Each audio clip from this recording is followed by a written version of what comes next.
کھانا رکھا ہوا تھا, اندر خود چل کر کے آئے, خود پوچھا کہ کہاں سو رہے ہیں, مجھے بھی دکھا دو.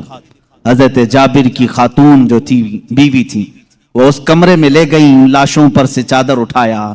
حضرت جابر کہتے ہیں میں دیکھ کر کے دہل گیا, بچوں کی لاشیں ہیں. اللہ کے نبی صلی اللہ تعالی علیہ وسلم قریب گئے, دونوں بچوں کے ہاتھوں کو پکڑا اور کہا بہت دیر سے ہم تمہارے انتظار میں, اٹھو دسترخوان بچھا ہے. دونوں بچے اپنے کپڑے جھاڑتے ہوئے کھڑے ہو گئے. موسیٰ عیسیٰ علیہ السلام کے مردوں کو زندہ کرنے کا معجزہ تم نے سنا ہوگا. نبی رحمت صلی اللہ تعالی علیہ وسلم اپنے غلاموں کے گھر میں جو فوت شدہ شہزادے تھے انہیں زندہ بھی کیا اور اپنے دسترخوان پر بٹھایا بھی. اور یہ بچے صرف تھوڑی دیر کے لیے زندہ نہیں ہوئے تھے, پھر ایک لمبی زندگی انہوں نے گزاری میرے آقا کی صحبت میں, اور حدیثیں بھی روایت کی. یہ حضور اکرم صلی اللہ علیہ وسلم کا معجزہ. دو معجزے ایک ہی گھر میں. تیسرا معجزہ یہ ہے, یہ رحمت عالم صلی اللہ تعالی علیہ وسلم جس گھر پر جائیں اس گھر کے رحم و کرم کی باتیں نہ پوچھو, وہاں برکت ہی برکت ہے. پورا کھانا کھا کر جب صحابہ چلے جا رہے تھے, ساری ہڈیوں کو جمع کیا. میرے آقا صلی اللہ علیہ وسلم نے فرمایا وہی بکری کا 6 ماہ کا بچہ تھا. اللہ کے نبی صلی اللہ علیہ وسلم نے کہا اے بکری کھڑی ہو جا. بکری اپنا کان جھاڑتے ہوئے کھڑی ہو گئی. حضرت جابر کو ان کی بکری واپس دی گئی. عزیزان گرامی, یہ مصطفیٰ کریم صلی اللہ تعالی علیہ وسلم کے ناز ہیں اور ان کے انداز ہیں. جس گھر میں گئے ساروں کو کھلایا بھی, اور کھلانے والے کے بچوں کو بھی زندہ کیا, بکری کو بھی زندہ کیا. تمہارا مال تمہیں دے دیا گیا اور سب کو کھلا بھی دیا گیا. رزق میں وسعت و برکت کے ایک دو نہیں بے شمار معجزے ہیں اللہ کے نبی صلی اللہ تعالی علیہ وسلم کے. میرے عزیزو, ان کے علاوہ جو معجزات بڑے ہیں, جس کو شق القمر کا معجزہ کہا گیا ہے اور رد شمس کا معجزہ کہا گیا ہے. شق القمر چاند کے ٹکڑے کر دینا, رد شمس سورج کو پھیر دینا, یہ بڑے معجزات میں سے ہے جن کے تذکرے احادیث کی کتابوں میں ہے اور صحیح احادیث میں موجود ہے. مکہ مکرمہ میں بھی جادوگر تھے, لوگ جادو سمجھتے تھے. اس وقت اللہ کے نبی صلی اللہ تعالی علیہ وسلم سے کئی لوگوں نے جن معجزات کا سوال کیا, حضور پاک نے وہ انہیں کر کے دکھایا. ایک عربی شخص, ایک دیہاتی آیا اور اس نے کہا اے محمد عربی صلی اللہ تعالی علیہ وسلم, میں آپ کو اللہ کا رسول کیسے مان لوں؟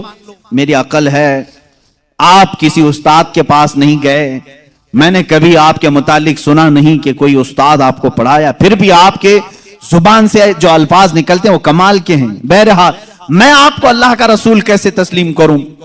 حضور پاک صلی اللہ تعالی علیہ وسلم نے اس سے پوچھا کہ کیا میں تجھے یہ سامنے والے درخت سے کہلوا دوں کہ میں اللہ کا رسول ہوں, تو مان لے گا؟ اس نے کہا ہاں مان لوں گا, درخت بھلا بات بھی کر سکتا ہے. حضور پاک صلی اللہ علیہ وسلم نے فرمایا جا اس درخت سے کہہ دے اللہ کے رسول بلا رہے ہیں. حضور نے نہیں بلایا, اس دیہاتی سے کہا, یہ بات توجہ چاہتا ہوں, اس نقطے کو سمجھو. حضور حکم دے درخت آ جانا چاہیے نا. حضور نے فرمایا اس دیہاتی سے جو دیکھنے آیا تھا, جا تو خود بول کہ اللہ کے رسول بلا رہے ہیں. وہ گیا دیہاتی, درخت کو مخاطب کر کے کہا اے درخت تجھے اللہ کے رسول بلا رہے ہیں. حدیث پاک میں وہ درخت اپنی جڑوں سمیت باہر آئے, کافی بڑا درخت ہے, اور جھومتے ہوئے جیسے پنڈلیوں پر انسان چلتا ہے بارگاہ مصطفیٰ میں آیا, اور ایسے جھکا جیسے انسان رکوع میں جھکتا ہے.